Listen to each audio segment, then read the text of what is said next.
నమస్కారం. ఈనాటి వార్తలకి స్వాగతం. అమరావతి రాజధాని నిర్మాణ పనులను వేగవంతం చేయాలని, నిర్దేశించిన గడువులోగా పూర్తి చేయాలని సీఎం చంద్రబాబు అధికారులను, నిర్మాణ సంస్థల ప్రతినిధులను ఆదేశించారు. ఈ విషయంలో రాజీ పడే ప్రసక్తే లేదని ఆయన స్పష్టం చేశారు. తాడేపల్లిలోని క్యాంపు కార్యాలయంలో శనివారం రాజధాని నిర్మాణ పనులపై మంత్రి నారాయణ, సిఆర్డీఏ, ఏడీసీ ఉన్నతాధికారులు, నిర్మాణ సంస్థల ప్రతినిధులతో ఆయన ఉన్నత స్థాయి సమీక్ష నిర్వహించారు. రాజధాని నిర్మాణం అనేది కేవలం ఒక కాంట్రాక్ట్ వర్క్ కాదు. ఈ బృహత్కరంలో పాలు పంచుకుంటున్న మీరంతా చరిత్రలో భాగస్వాములు అవుతారన్నారు. ఎన్నో ప్రాజెక్టులు చేసి ఉండొచ్చు, కానీ ఒక రాజధాని నగరాన్ని నిర్మించే అవకాశం అందరికీ దక్కదు అని అన్నారు. కర్ణాటకలోని రాయచూర్ జిల్లా సింధునూరులో ఇవాళ ఏపీ ఐటీ విద్యాశాఖ మంత్రి నారా లోకేష్ పర్యటించారు. కేంద్ర ఉక్కు శాఖ మంత్రి హెచ్డి కుమారస్వామి, కేంద్ర రక్షణ శాఖ సహాయ మంత్రి సంజయ్ సేతులతో కలిసి ఆయన పలు అభివృద్ధి, సాంస్కృతిక కార్యక్రమాల్లో పాల్గొన్నారు. హోసెల్లి క్యాంపుల్లో నూతనంగా ఏర్పాటు చేసిన శ్రీకృష్ణ దేవరాయ సైనిక్ స్కూల్ ప్రారంభోత్సవ వేడుకకు లోకేష్ ముఖ్య అతిథిగా హాజరయ్యారు. ఈ సందర్భంగా కేంద్ర మంత్రులతో కలిసి ఆయన సైనిక్ స్కూల్ ను లాంఛనంగా ప్రారంభించారు. తెలుగువారు ప్రపంచంలో ఎక్కడున్నా తెలుగుదేశం పార్టీ వారికి అండగా ఉంటుంది అని లోకేష్ స్పష్టం చేశారు. అనంతరం మంత్రి లోకేష్ ను స్థానిక తెలుగు సంఘం నాయకులు శాల్వా, జ్ఞాపికతో ఘనంగా సత్కరించారు. కేసులు పెట్టినా, ఇబ్బంది పెట్టినా అనుకున్న దానికోసం మనం అహర్నిశలు పోరాడతాం. విశ్వవిఖ్యాత నడ సార్వభౌమ స్వర్గశ్రీ నందమూరి తారక రామారావు గారు ఏ ముహూర్తంలో పార్టీ స్థాపించారో తెలియదు, కానీ ఆయన పునాది ఎవ్వరూ కదిలించలేరు. 1984 నుంచి వలసలుగా మీరు ఇక్కడికి వచ్చారు. పుట్టింది ఆంధ్ర రాష్ట్రం అయినా కర్ణాటక మన సొంతంగా భావించేవారు. ఒక మాటలో చెప్పాలంటే ఇక్కడ మీ అందరికీ కర్ణాటక సొంత తల్లి లాంటిది. అద్భుతంగా చూసుకున్నారు. మన నినాదం ఒకటే, తెలుగోలు ఎక్కడున్నా చల్లగా హాయిగా ఉండాలి, వాళ్ళకి అండగా నిలబడుతుంది ఆ పసుపు జెండా తెలుగుదేశం పార్టీ. ఇక్కడ మీ అందరు తెలుసు, దేవేగౌడ గారి దగ్గర నుంచి కుమారస్వామి వరకు మా కుటుంబానికి వాళ్ళ కుటుంబానికి ఎంత అనుబంధం ఉందో. ఆనాడు యునైటెడ్ ఫ్రంట్ గౌరవ ముఖ్యమంత్రి చంద్రబాబు నాయుడు గారు ఉంటే భారతదేశ ప్రధానమంత్రిగా దేవేగౌడ గారు ఆనాడు ఉన్నారు. కరెక్ట్ గా 30 సంవత్సరాల తర్వాత కుమారస్వామి గారు పక్కన నుంచిన అదృష్టం నాకు ఈ రోజు కలిగింది. ఇక్కడ ఉన్న ఆంధ్రులందరూ ఒక విషయం గుర్తుపెట్టుకోండి. ఆనాడు విశాఖ ఉక్కు ఆంధ్రుల హక్కు అని పోరాడాం. విశాఖపట్నానికి స్టీల్ ప్లాంట్ తీసుకొచ్చాం. గత పాలకుల వల్ల విశాఖ ఉక్కు అనేక ఇబ్బందులు పడింది, మూతపడే పరిస్థితి వచ్చింది. కానీ నేనుండా మీకు అండగా నిలబడతానని చెప్పిన ఏకైక వ్యక్తి గౌరవనీయులు కుమారస్వామి గారు. నేనెప్పుడు భయపడేవాడిని. శ్రీ దుర్గా మల్లేశ్వర స్వామి వార్ల చైత్రమాస బ్రహ్మోత్సవాలు పుష్ప యాగశామనోత్సవంతో ఘనంగా ముగిశాయి. చైత్రమాస బ్రహ్మోత్సవాలలో భాగంగా నిర్వహించిన శ్రీ గంగా పార్వతి సమేత శ్రీ మల్లేశ్వర స్వామి వార్ల నది విహారము పవిత్ర కృష్ణా నదిలో కన్నుల పండుగగా జరిగింది. అంతకుముందు సాంస్కృతిక కార్యక్రమాలు, ఆలయం నుండి నది వరకు స్వామివార్ల ఊరేగింపు అంగరంగ వైభవంగా సాగింది. చైత్రమాస కళ్యాణ బ్రహ్మోత్సవాలు పురస్కరించుకుని శ్రీ మల్లేశ్వర స్వామి వారి ఆలయం నుండి దేవదేవీరులకు పవిత్ర కృష్ణా నదిలో నది విహారం నిర్వహించుటకు ఊరేగింపుగా తీసుకుని వెళ్లే ఉత్సవము ప్రారంభమైంది.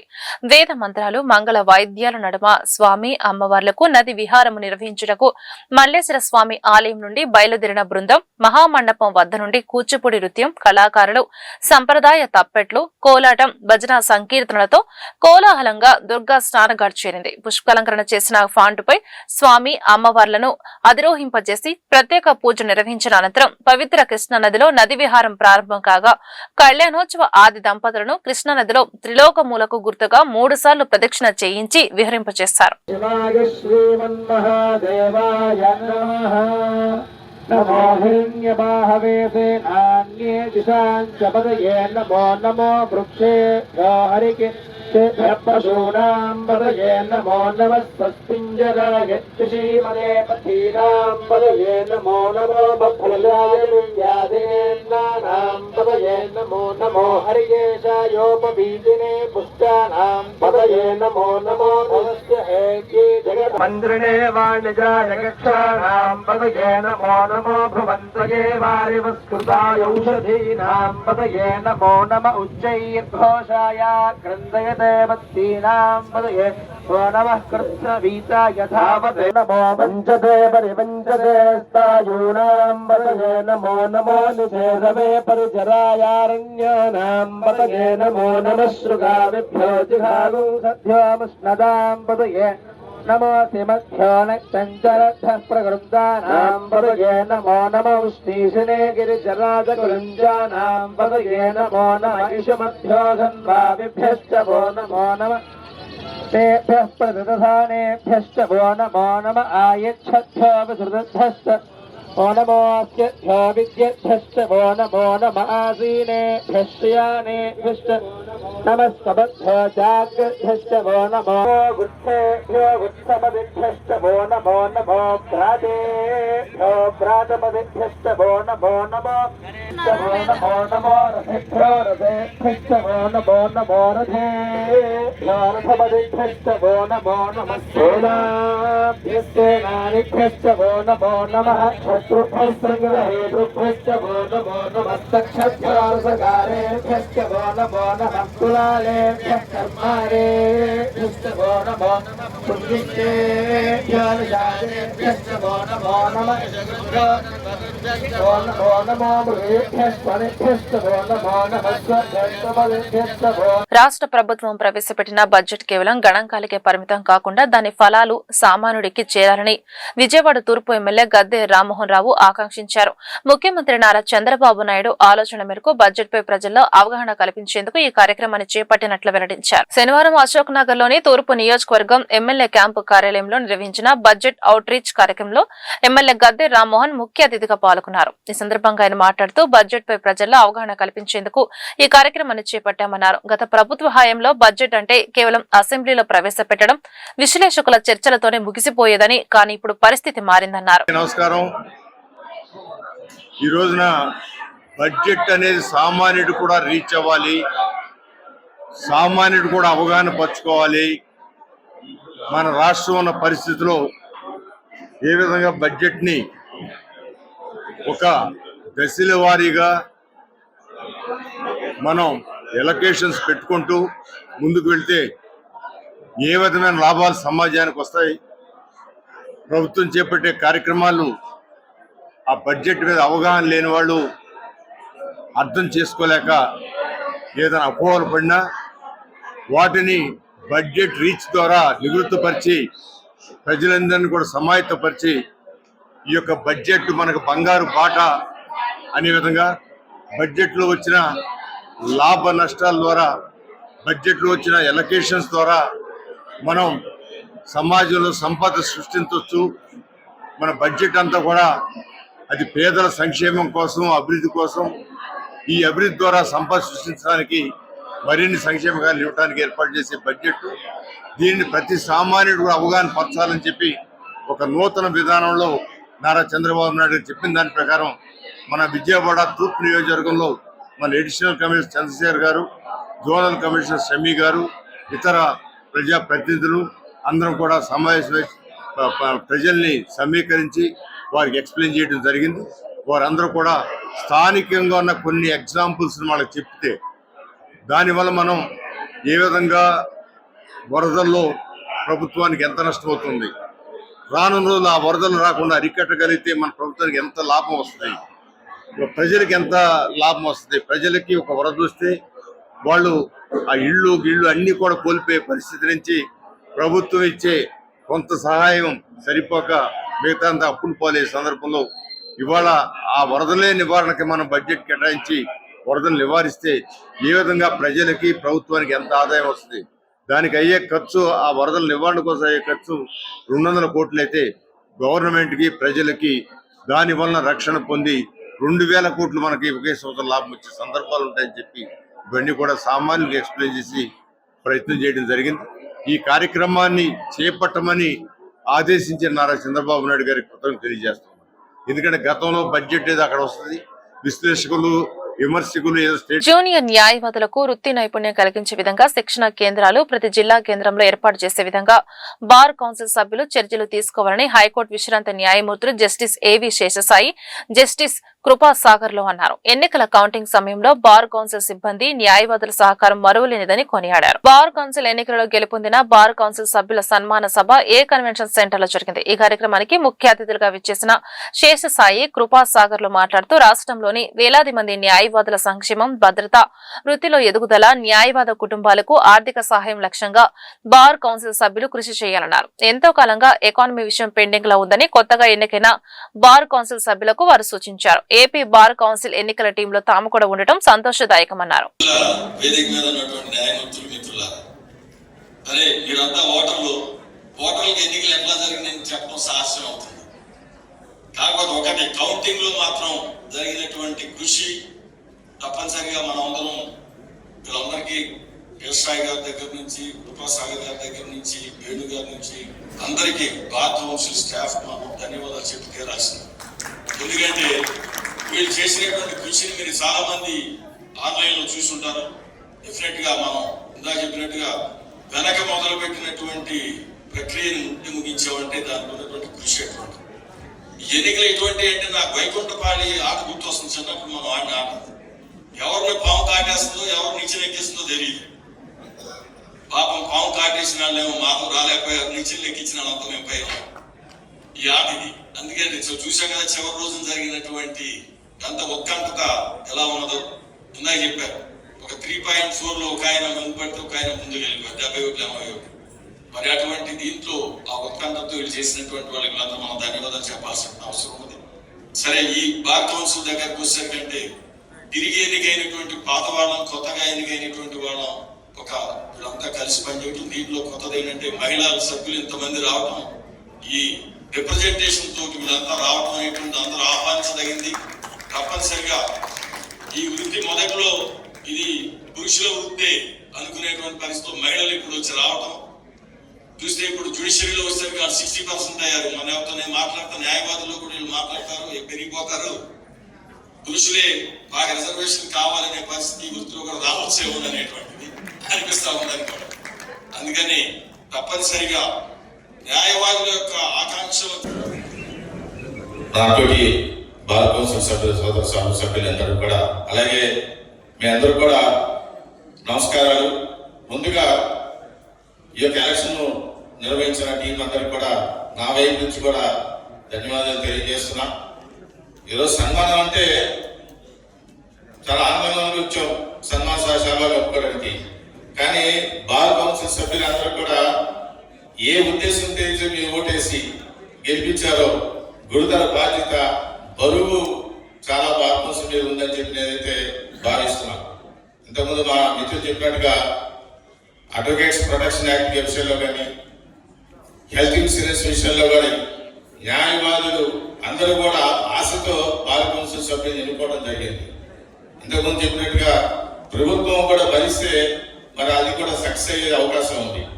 కానీ నా ఉద్దేశం ఇది కేంద్ర ప్రభుత్వ పరిశీలనలో ఉంది. ఈ సందర్భంగా మీ అందరూ కూడా తెలియజేస్తే బాగుందని చెప్పి నేను తెలియజేస్తున్నా. న్యాయశాఖ మంత్రి గారు కూడా ఇది ఆల్ ఇండియా మొత్తం మీద కూడా హెల్త్ ఇన్సూరెన్స్ విషయంలో పరిశీలన ఉంది. ఎన్ని హాస్పిటల్స్, డాక్టర్స్ అవసరం అవుతాయో వాటిని చూసిన తర్వాత నిర్ణయం తీసుకుంటామని చెప్పి వారు చెప్పడం కూడా జరిగింది. అలాగే ప్రొటెక్షన్ యాక్ట్ విషయంలో కూడా అది సెనెట్ కమిటీ ముందు ఉన్నది, అది రాగానే పార్లమెంట్ లో పెట్టి దేశవ్యాప్తంగా కూడా తీసుకొస్తామని చెప్పి కూడా వారు చెప్పడం జరిగింది. బహుశా బార్ కౌన్సిల్ మనం కూడా వారు కొంచెం స్పీడప్ చేసి అది అయ్యేటట్టుగా చేస్తే మన బార్ కౌన్సిల్ సభ్యులందరూ కూడా. అత్యాధునిక శస్త్ర వైద్య చికిత్స పరికరాలతో నగర ప్రజలకు మెరుగైన వైద్యాన్ని అందించేందుకు భవానీపురం స్వాతి థియేటర్ రోడ్ లో శ్రీ అచ్యుత హాస్పిటల్ ను ప్రారంభించినట్లు శ్రీ అచ్యుత హాస్పిటల్ వైద్య నిపుణులు రవికిరణ్, మౌనికలు తెలిపారు. తమ హాస్పిటల్ నందు 24/7 అత్యవసర వైద్య సహాయంతో పాటు అత్యాధునిక laboratory, operation theatre, diagnostic lab, ఫార్మసీలో అందుబాటులో కలవని చెప్పారు. నగరవాసులు ఈ అవకాశాన్ని సద్వినియోగం చేసుకోవాలని, మెరుగైన వైద్యాన్ని అందించడమే తమ ప్రధాన లక్ష్యమని పేర్కొన్నారు. విజయవాడ భవానీపురం స్వాతి థియేటర్ సమీపంలో నగర ప్రజలకు మెరుగైన వైద్యాన్ని అందించేందుకు ప్రముఖ ఆర్థోపెడిక్ సర్జన్ రవికిరణ్, ప్రముఖ గైనకాలజీ నిపుణులు Mounika Shri Achyuta hospital maternity ortho care ప్రారంభించారు. ఈ సందర్భంగా వారు మాట్లాడుతూ అత్యాధునిక శస్త్ర వైద్య చికిత్స పరికరాలతో నగర ప్రజలు మెరుగైన వైద్యాన్ని అందించడమే లక్ష్యంగా విజయవాడ భవానీపురం స్వాతి థియేటర్ రోడ్ లో శ్రీ అచ్యుత హాస్పిటల్ ను ప్రారంభించినట్లు తెలిపారు. తమ హాస్పిటల్ నందు 24/7 అత్యవసర వైద్య సహాయంతో పాటు అత్యాధునిక ల్యాబొరేటరీ, డయాగ్నోస్టిక్ ల్యాబ్, ఫార్మసీలు అందుబాటులో కలవని చెప్పారు. కంప్లీట్ చేసి అక్కడే నా జాయింట్ రిప్లేస్మెంట్ ఫెలోషిప్ కూడా చేశాను. Normal joint replacement, robotic joint replacement కూడా చేశాను. ఇప్పుడు ఆ సేవలన్నీ అందుబాటులో తీసుకోవడానికి మా స్వాతి రోడ్ భవానీపురంలో మా హాస్పిటల్ ఓపెన్ చేస్తున్నాం ఈరోజు. Shri Achyuta hospital maternity and ortho care. అందరూ వచ్చి మీ సేవలను యూజ్ చేసుకోవాల్సిందిగా కోరుతున్నాం. మన దగ్గర అన్ని ఫెసిలిటీస్ ఉన్నాయండి. మన దగ్గర ఫిక్స్డ్ ఎక్స్రే 300 mAది ఉంది, ఫార్మసీ ఉంది, ఇన్ హౌస్ డయాగ్నోస్టిక్ ల్యాబ్ ఉంది, IUA ల్యాబ్ ఉంది, ఆపరేషన్ థియేటర్ ఉంది, లేటెస్ట్ ఫెసిలిటీస్ అన్ని. సో లేబర్ రూమ్ ఉన్నాయి, పేషెంట్ రూమ్స్ అన్నీ అవైలబుల్గా ఉన్నాయి. అన్నీ వచ్చి యూజ్ చేసుకోవాల్సిందిగా కోరుతున్నాం. ఎమర్జెన్సీ మనకు క్యాజువాలిటీ కింద రెడీగా ఉంది. ఎమర్జెన్సీ ఫెసిలిటీస్ కూడా అవైలబుల్గా ఉన్నాయి మన దగ్గర. ఈరోజు 3rd April శుక్రవారం 2026 శ్రీ అచ్యుత హాస్పిటల్ ప్రారంభం చేశామండి. స్వాతి రోడ్లో ఉంది. సో 1 టౌన్, భవానీపురం, ఇబ్రహీంపట్నం చుట్టుపక్కల ఏరియాస్ అందరూ కూడా మా సేవలు అన్నీ తీసుకోండి. ఇంకొకటి మాకు 24/7 ఎమర్జెన్సీ సర్వీసెస్ అన్నీ చూస్తాము. అట్ ద సేమ్ టైం మాకు అత్యాధునిక labour room, operation theatre and మంచి డయాగ్నోస్టిక్ ల్యాబ్, ఫార్మసీ అన్నీ అవైలబుల్గా ఉన్నాయి. సో అందరూ గర్భిణీ స్త్రీలు, ఇంకా ఏదైనా మోకాళ్ళ నొప్పులు, ఏదైనా ప్రాబ్లం ఉన్న వాళ్ళు ఖచ్చితంగా హాస్పిటల్ని విజిట్ చేయండి. పార్టీ కోసం పనిచేసే కార్యకర్తలకు పెద్దపీట వేసే విధంగా తెలుగుదేశం పార్టీ పనిచేస్తుందని ప్రభుత్వ whip central MLA bonda Uma తెలిపారు.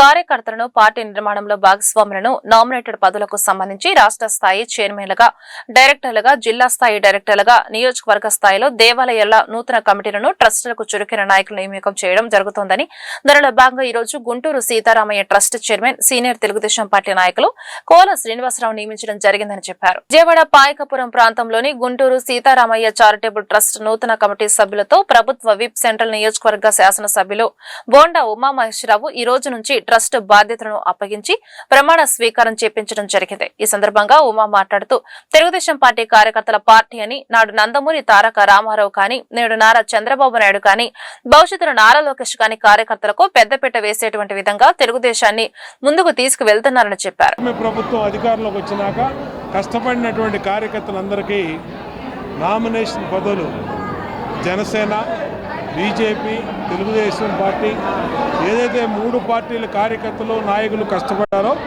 అందరికీ కూడా పదవులు ఇచ్చి గౌరవిస్తూ ఉన్నారు. ఇవాళ సెంట్రల్ నియోజకవర్గంలో జనసేన పార్టీ నుంచి ఏదైతే దాసాంజనేయ స్వామి గుడి, ప్రత్యేకమైనటువంటి గుడి ఆంజనేయ స్వామి దేవస్థానం, ఆంజనేయ స్వామి దేవస్థానానికి జనసేన నుంచి కృష్ణప్రసాద్ గారిని చైర్మన్గా నియమించాం. అట్లాగే ఇంకో ట్రస్ట్ కూడా జనసేనకి ఇచ్చాం. ఇవాళ గుంటూరు సీతారామయ్య ట్రస్ట్ పేరు మీద కోలా శ్రీనివాసరావు, మా తెలుగుదేశం పార్టీ సీనియర్ నాయకుడు, 64వ డివిజను పార్టీ కార్యదర్శి కోలా శ్రీనివాసరావుకి చైర్మన్గా, మిగిలినటువంటి జనసేన, బీజేపీ నాయకులకి, టీడీపీ మెంబర్లు కూడా ట్రస్ట్ బోర్డు మెంబర్లుగా ఇచ్చాం. ఏదేమైనా సంతోషంగా ఉంది. పదవులన్నీ కూడా అందరికీ పదవులు ఇచ్చి గౌరవిస్తాం. కష్టపడిన ప్రతి కార్యకర్తకి న్యాయం జరుగుద్ది. అన్ని రకాలుగా రాష్ట్ర పదవులు కానించి నియోజకవర్గ పదవుల వరకు అందరికీ గుర్తింపునిస్తామని తెలియజేసుకుంటూ, ఇవాళ పదవులు పొందినటువంటి ట్రస్ట్ బోర్డు మెంబర్లందరికీ కూడా వాళ్ళ ఆధ్వర్యంలో బ్రహ్మాండంగా దేవాదాయ ధర్మదాయ శాఖ రూల్స్ని పాటిస్తూ, అలాగే హిందూ ధర్మాన్ని పాటిస్తూ సేవ చేస్తారు. ఈరోజు బోండా ఉమేశ్వరరావు గారిచే ప్రమాణ స్వీకారం చేయించారు. నాకు ఈ అవకాశం ఇచ్చిన బోండా ఉమేశ్వరరావు గారికి, కూటమి ప్రభుత్వంకి ప్రత్యేకంగా ధన్యవాదాలు తెలియజేస్తూ, ఉమాగారి ఆదేశాలతో వారికి ఏ విధమైన చెడ్డ పేరు తీసుకురాకుండా విధులు నిర్వహిస్తానని మీ అందరికీ తెలియజేస్తున్నాను.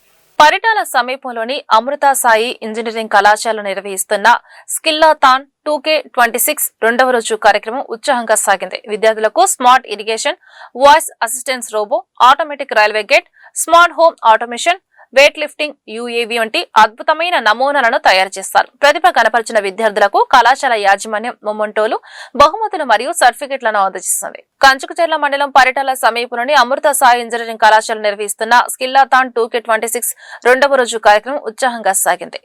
ఐఓటీ, డ్రోన్, సెమీ కండక్టర్స్ వంటి అధునాతన సాంకేతికతలపై విద్యార్థులు రూపొందించిన 50కి పైగా ప్రాజెక్టులను ప్రదర్శించినట్లు secretary and correspondent K Rammohan Rao తెలిపారు. అకాడమిక్స్ తో పాటు ఇండస్ట్రీ అవసరాలకు అనుగుణంగా విద్యార్థులకు ప్రత్యేక శిక్షణ ఇస్తున్నామని ఆయన పేర్కొన్నారు. ఈ కార్యక్రమానికి ముఖ్య అతిథిగా విచ్చేసిన Hyderabad Gentry lab senior manager Narendra Varma విద్యార్థుల ప్రాజెక్టులను పరిశీలించి వారిని అభినందించారు. ఏ అసిస్టెంట్ రోబోట్ అనేది మనం ఎలా వాడతామంటే move forward, move backward, right side, left side, ఇలా మనం ఎటు చెప్తే 180 డిగ్రీస్ తిరిగిద్ది. ఇంకా వచ్చేసరికి దీన్ని ఏ క్వశ్చన్ అడిగినా కానీ అసిస్టెంట్ రోబోట్ లాగా వర్క్ చేస్తుంది.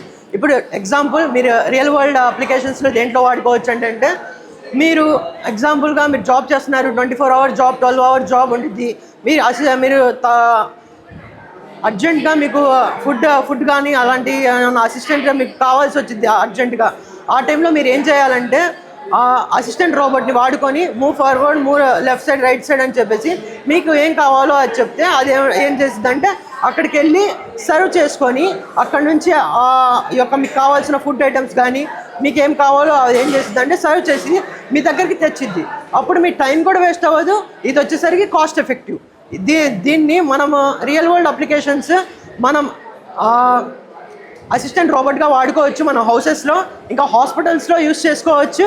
ఇంకా దీన్ని ఇంకా నెంబర్ ఆఫ్ ప్లేసెస్ సాఫ్ట్వేర్ కంపెనీస్లో మనం దీన్ని ఇంటిగ్రేట్ చేసుకోవచ్చు. మనం real world teachers and faculties and professionals ఉంటారు కదా మన కాలేజెస్, ఇంజనీర్ కాలేజెస్లో అసిస్టెంట్ రోబోట్గా దీన్ని మనం వాడుకోవచ్చు. హ్యాండ్ అనేది మనం మూవ్ చేయకూడదు. హ్యాండ్ ఎటైనా మూవ్ చేస్తున్నా సరే రోబోట్ చాలా స్పీడ్గా వెళ్ళిపోతూ ఉంటుంది. సో మన హ్యాండ్ ఎంత స్లోగా మోషన్లో మనం మూవ్ చేస్తూ ఉంటే ఆ రోబోట్ అనేది మూవ్ అవుతూ ఉంటుంది. సో ఇది అనేది move forward, so move forward ముందుకు వెళ్ళింది, మళ్ళీ మూవ్ బ్యాక్వర్డ్ రావాలి. నేను స్టాప్ చేశాను, మూవ్ ఫార్వర్డ్, తర్వాత టర్న్ లెఫ్ట్ తర్వాత మూవ్ అవ్వాలి. ఇది మళ్ళీ టర్న్ బ్యాక్ అవ్వాలంటే, టర్న్ రైట్ అవ్వాలంటే ఇలా చేస్తాను, మళ్ళీ మూవ్ అవుతాం అనేది. సో ఇది ఒక నా రోబోట్ యొక్క డైరెక్షన్స్. ఇది వచ్చేసి దానికి ఆపరేటింగ్ వచ్చేసి దీన్ని ఆపరేట్ చేసుకోవచ్చు. ఇదంతా మన హ్యాండ్ ఆపరేటింగ్ ద్వారా ఉంటుంది. మన హ్యాండ్ మూమెంట్ ఎంత స్లోగా చేసుకుంటా ఉంటే అది మన అంత ఆపరేటింగ్గా ఉంటుంది. సో దీనికి ఏమైనా అడ్డు లేకుండా ఉంటే ఫాస్ట్గా వెళ్ళిపోతామండి. స్లోగా చేసుకుంటా ఉంటే డైరెక్షన్స్ బట్టి ఏమైనా థింగ్స్ అడ్డు వచ్చినా కానీ సరే, అడ్డు ఉన్నా కానీ సరే మనం స్లోగా అటు ఇటు మూవ్ చేసుకుంటా ఉంటే డైరెక్షన్స్ బట్టి అది మూవ్ అవుతూ ఉంటుంది. సో దీని మెయిన్ ఒక అడ్వాంటేజ్ వచ్చేసి ఏంటంటే అసలు ఇది ఎవరికి ఉపయోగపడుతుందంటే ఈ వైర్లెస్ మోటార్ కంట్రోలర్ అనేది మెయిన్ ఇప్పుడు హాస్పిటల్లో పేషెంట్స్ ఉన్నారు. మహిళల ఆర్థిక స్వలంబనను బలోపేతం చేయడానికి స్వయం ఉపాధి ద్వారా జీవనోపాధి పొందుతున్న మహిళలకు మార్కెటింగ్ రంగంలో కొత్త అవకాశాలు కల్పించే దిశగా ఎన్టీఆర్ జిల్లా collector doctor G Lakshmisha, Krishna collector DK Balaji చొరవతో కీలక కార్యక్రమానికి శ్రీకారం చుట్టారు. స్థానికంగా తయారు చేస్తున్న హస్తకళ ఉత్పత్తులు, ఇతర స్వయం ఉపాధి ఉత్పత్తులకు విస్తృత మార్కెటింగ్ లో అందించేందుకు షాపింగ్ మాల్స్ లో ప్రత్యేక స్థానాలను కేటాయించడం ద్వారా మహిళా పారిశ్రామికవేత్తలకు ప్రోత్సాహం అందించే కార్యక్రమం ప్రారంభమైంది. శనివారం నగరంలోని ఎంజీ రోడ్లోని ఎల్ఈపీఎల్ సెంట్రో షాపింగ్ మాల్లో 5 మహిళా పారిశ్రామికవేత్తలకు ప్రయోజనం చేకూర్చేలా కేటాయించిన స్టాళ్లను కలెక్టర్ లక్ష్మీష, డికే బాలాజీ ప్రారంభించారు. మహిళల స్వయం ఉపాధి ఉత్పత్తులను పరిశీలించి అవకాశాన్ని సద్వినియోగం చేసుకుని వ్యాపారాలను విజయవంతంగా ముందుకు నడిపించుకోవాలని సూచించారు. నా బిజినెస్కి ఫార్వర్డ్గా ఫైనాన్షియల్ సపోర్ట్ అండ్ బిజినెస్ చేసుకోవడానికి మంచి ప్లాట్ఫామ్స్ కూడా కల్పిస్తున్నారు. స్టాల్స్ అండ్ ఎగ్జిబిషన్ ప్లేసెస్లో ఫ్రీ స్టాల్స్ ఇచ్చి మమ్మల్ని ప్రోత్సహిస్తున్నారండి. మాల్స్లో ఏర్పాటు చేయడం వల్ల మంచి నెట్వర్కింగ్ బిల్డ్ అవుతుంది. అట్ ద సేమ్ టైం మంచి ప్రైస్కి మా ప్రోడక్ట్ సేల్ చేసుకునే అవకాశం దొరుకుతుందండి. Thank you. నా పేరు సుష్మా, నాది గన్నవరం అండి. కలెక్టర్ గారు ప్రోగ్రామ్స్ లాస్ట్ టైం కూడా బయర్స్ అండ్ సెల్లర్స్ మీటింగ్ ఒకటి కండక్ట్ చేశారండి. దానివల్ల మాలాంటి ఎంటర్ప్రినర్స్ అందరికీ కూడా కొంచెం ప్రోత్సాహంగా వ్యాపారం ఎలా తయారు చేసుకోవటం అనేది విక్రయం చేసుకోవటం అనేది బాగా ఇబ్బంది అవుతుందని చెప్పని బయర్స్ అండ్ సెల్లర్స్ మీటింగ్ ద్వారా మాకు కొంచెం ఉపయోగపడింది. అండ్ ఈ విధంగా ఇట్లాగా స్టాల్స్ పెట్టించడం వల్ల ఏంటంటే మేము తయారు చేసింది మేమే సొంతగా ఒక ప్లేస్లో అందరం కలిసి గ్యాదర్ అయ్యి విక్రయం చేసుకుంటున్నాము. సో ప్రతి ఒక్కళ్ళు ఏదో ఒక ఆర్ట్ ఉంటుంది కాబట్టి ఇంట్లో కూర్చుని చేనేత ఇవన్నీ ప్రిపేర్ చేస్తూ ఉంటారు. అవి ఎలా సేల్ చేసుకోవాలనేది వాళ్ళు షాపులు పెట్టుకొని లేకపోతే ఇంటి దగ్గరికి వాళ్ళ దగ్గరికి కస్టమర్స్ రాకపోవటం ఇలాంటివి జరుగుతుంది. సో ఇలా స్టాల్ పెట్టుకోవటం వల్ల ఏంటంటే జనసంచారం ఎక్కువ ఉంటుంది కాబట్టి ఇలాంటి ప్లేసెస్లో మాల్స్లో ఇలా పెట్టుకోవడం వల్ల మాకు ఎక్కువ ఉపయోగపడుతుందండి. ఇది మాకు చాలా ఆర్థికంగా బెనిఫిట్ చెప్పాలంటే. జనాల్లోకి ఇంకా వెళ్ళాలంటే కొంచెం ఇంకా ఎక్కువ రావాలి అంటే కొంచెం పబ్లిసిటీ ఇచ్చి స్టార్టింగ్ ఒక 2-3 డేస్ ముందు నుంచి తెలిసేటట్టుగా ఏమైనా అనౌన్స్మెంట్ అట్లాంటివి చేస్తే ఇంకా ఎక్కువ సక్సెస్ అవుతుంది, మాకు ఇంకా ఎక్కువ ఉపయోగపడుతుందండి. ఆన్లైన్ మార్కెటింగ్ ఉందండి మాకు. ఆన్లైన్ ఇన్స్టాగ్రాము, యూట్యూబ్ ఇట్లా మొత్తం అంతా ఆన్లైన్ ఉంది ఆల్రెడీ. ఎవరన్నా సేల్స్ చేసుకోవాలన్నా హోల్సేల్గా ఏదన్నా మాకు కాంట్రాక్ట్స్ అట్లాంటివి ఇచ్చినా కూడా మేము సప్లై చేస్తామండి ఇన్ టైంకి. సో మా దగ్గర మేము ఇట్లా క్లాసెస్ చెప్పుకుని ట్రైనింగ్ క్లాసెస్, సో SHG తరపు నుంచి క్లాసెస్ అన్నీ చెప్పుకోవటం వల్ల ఏంటంటే ఇంకా ఎక్కువ టీం వర్క్ పెరుగుతుంది మాకు కూడా. ఒకళ్ళకి ఇంకొక 10 మంది తోడవుతున్నాము. ఎక్కువ ఎవరికన్నా మంచి కాంట్రాక్ట్ వచ్చినప్పుడు ఫాస్ట్గా సప్లై చేయాలన్నా కూడా అవుతుంది మాకు. వివాదాలు ఇంతటితో సమాప్తం. నమస్కారం.